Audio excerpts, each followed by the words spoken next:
Ese wari uzi ko abantu benshi bakoresha isukari batazi ingaruka zayo mu mubiri? Waba warigeze kumva ko isukari dukura mu byo kurya bisanzwe iruta kure cyane ikorerwa mu nganda? Twongeye kubasuhuza abakunzi bacu, turabashimira ngo mwakoze subscribe, ariko n'abatarayikora turabasaba kuyikora kugira ngo bajye babona ibiganiro mu wa mbere. Ni ikiganiro cya mbere kivuga ku isukari. Turagaruka ku ngaruka zirindwi zikomeye ku isukari n'ibyo wakora ngo uzirinde. Muri iki kiganiro turifashisha inyandiko z'ishami ry'umuryango w'abibumbye rishinzwe ubuzima. Hari abantu benshi banywa isukari nyinshi buri munsi ariko batabizi. Tuyisanga mu binyobwa bisembuye. Iyi mitobe yo mu macupa bacuruza ahantu hose na za fanta, muri biswi, muri keke, bombo, ndetse no mu biribwa byinshi bitanditseho ko birimo isukari nyinshi.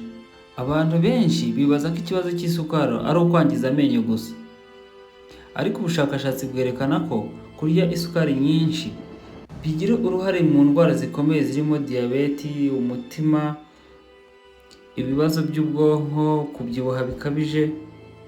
Ese isukari dukeneye gukoresha ku munsi ingana iki nibura? Ese ishami ry'umuryango w'abibumbye rishinzwe ubuzima ribivugaho iki? Reka turebe. Ishami ry'umuryango w'abibumbye rishinzwe ubuzima ryifuza ko nibura isukari ntarengwa ku muntu ku munsi ari garama 25 y'isukari ku bintu byakorewe mu nganda, bingana n'ibiyiko 6. Ibyaba byiza kurutaho ni uko wakoresha munsi ya garama 25. Ikintu ugomba kumenya cyo ni uko iyi sukari yo mu nganda cyangwa se mu cyongereza added sugar si imbuto, ahubwo ni isukari y'ibintu byakorewe mu nganda. Turifashisha urugero ruto, harimo soda, hakabamo biswi, hakabamo keke, hakabamo ji zo mu macupa. Soda imwe ishobora kugira isukari irenga garama 25 yose y'umunsi. Reka twifashishe urugero ruboneka ahantu hose. Coca-Cola ya mililitiro 330 igira garama 35 y'isukari. Bisobanuye ko isukari ugenewe gukoresha ku munsi nibura uba wayirengeje.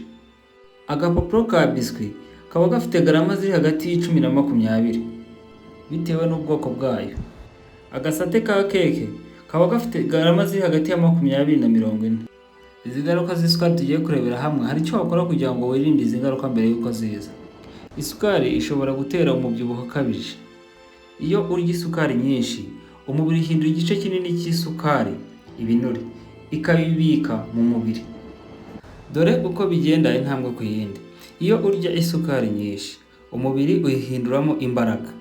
Izo mbaraga iyo zirenze izikenera gukoresha, zihinduka ibinure.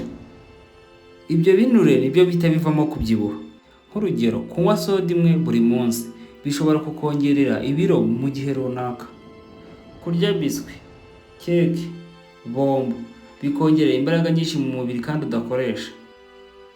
Ubushakashatsi bugaragaza ko abantu bakunda kunywa ibinyobwa birimo isukari nyinshi bafite ibyago byo kubyibuha. Ubushakashatsi bwakorewe ku bantu bashaka kunanuka bahagaritse soda n'imitobe irimo isukari babigeraho. Icya kabiri, isukari nyinshi yongera ibyago byo kurwara diyabete yo mu bwoko bwa kabiri. Iyo umubiri utangiye kujya wakira isukari nyinshi, utangira kunanirwa gukoresha neza insuline. Iyi insuline ni umusemburo ukorwa n'urwagashya ufasha kugenzura ingano y'isukari iri mu maraso. Ifasha isukari iva mu maraso kwinjira mu turemangingo kugira ngo ikoreshwe nk'ingufu, kandi igakoreshwa igabanya isukari nyinshi mu maraso iyo yazamutse. Ibitarakoreshwa ibibika mu mwijima no mu mitsi kugira ngo bizakoreshwe nyuma. Gukoresha isukari nyinshi kandi ntabwo ari byiza kuko bishobora gutuma isukari nyinshi yo mu maraso yiyongera, kandi iyo isukari yabaye nyinshi mu maraso ntabwo ari byiza. Isukari nyinshi mu maraso kandi itera icyo bita insulin resistance. Ibi bibaho ni indwara cyangwa imiterere uturemangingo tw'umubiri tudakomeza kumva cyangwa gukoresha wa musemburo wa insuline. Nubwo insuline iba ihari, ntishobora gufasha isukari kwinjira mu turemangingo nk'uko bisanzwe. Ubwo icyo gihe nibwo ufite ibyago byinshi byo kurwara diyabete yo mu bwoko bwa kabiri. Iyo ugezaho utangira kubona ibimenyetso: kugira inyota nyinshi, inkari nyinshi, umunaniro udasanzwe, kureba ibintu bidahari ukaba utareba neza. Nk'urugero, umuntu ashobora kumara imyaka myinshi afite iki kibazo cya insulin resistance atarabimenya, akazabimenya ari uko yabonye diyabete. Isukari yangiza umutima. Abantu benshi batekereza ko amavuta ariyo yangiza umutima gusa.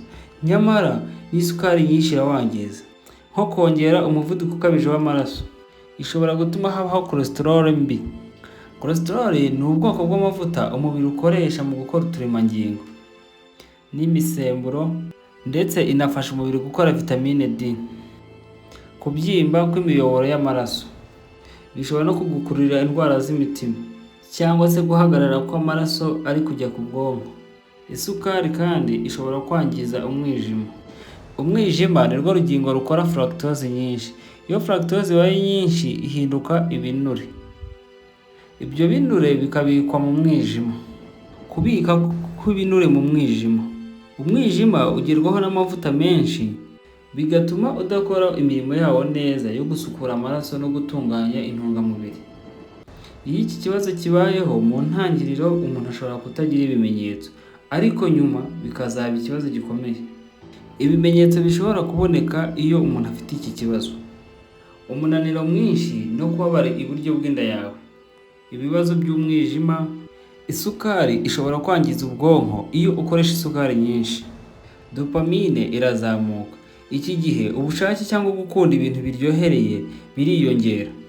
Ubwonko bukifuza kongera gufata bya bintu biryoshye.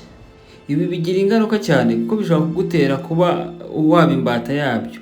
Nk'urugero, muzi abantu bakunda nko kunywa Coca-Cola ntabwo isindisha, ariko umuntu akaba akunda kunywa Coca kandi ukabona adafite amahoro atayinyoye.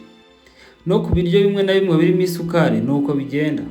Ibi byangiza ubwonko ku gice kijyanye no kwibanda ku kintu, kandi bitera kugabanuka k'ubushobozi bwo kwibuka. Nk'urugero, hari abantu benshi bavuga ko adashobora kumara umunsi wose atariye ibintu birimo isukari. Isukari ishobora kwangiriza amenyo ku buryo bukomeye. Udukoko tuba mu kanwa cyangwa se bacteria zikunda cyane isukari. Iyo zimaze kuyibona zihita zitanga acide. Iyo acide zitanga niyo yangiza amenyo. Ibyo bishobora kuviramo amenyo kwangirika cyangwa se kubora, uburibwe bw'amenyo no gutakaza amenyo.